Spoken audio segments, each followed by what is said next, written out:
తాజా 30 తమిళనాడు మాజీ ముఖ్యమంత్రి జయది సహజ మరణం కాదని బలమైన అనుమానాలున్నాయి. ఆమె చనిపోయి 4 నెలలు గడిచిన తర్వాత కూడా ఈ అనుమానాలకు బలం చేకూరే వార్తలు వస్తూనే ఉన్నాయి. జయ మరణంలో ఆమె స్నేహితురాలు, ఆప్తురాలు అయిన శశికళ పాత్ర ఉందని జయ అభిమానులు గట్టిగా నమ్ముతున్నారు. జయ హాస్పిటల్లో చేరిన దగ్గర నుంచి జైలు శిక్ష పడేదాకా శశికళ వ్యవహారం, ప్రవర్తన అనుమానాస్పదంగా ఉన్నాయి.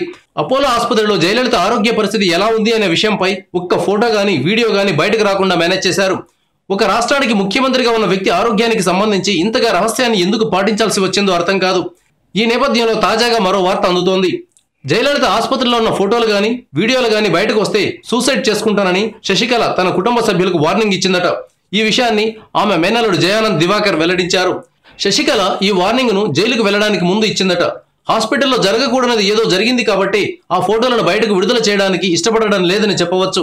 ఒకటి మాత్రం నిజం, తనను అమితంగా అభిమానించిన జయలలిత విషయంలో శశికళ తేడాగా వ్యవహరించారు. జయ విషయంలోనే కాదు, సీఎం కావాలని ఆరాటపడడంలో కూడా ఆమె చాలా తప్పులు చేశారు. చివరకు ఎవరి మాట లెక్క చేయక జైల్లో ఊచలు లెక్క పెట్టుకుంటున్నారు. Thank you viewers. ఈ వీడియో మీకు నచ్చితే లైక్ బటన్ టచ్ చేయండి. తాజా 30 ఛానల్కు సబ్స్క్రైబ్ చేయండి. మీ మిత్రులకు షేర్ చేయండి.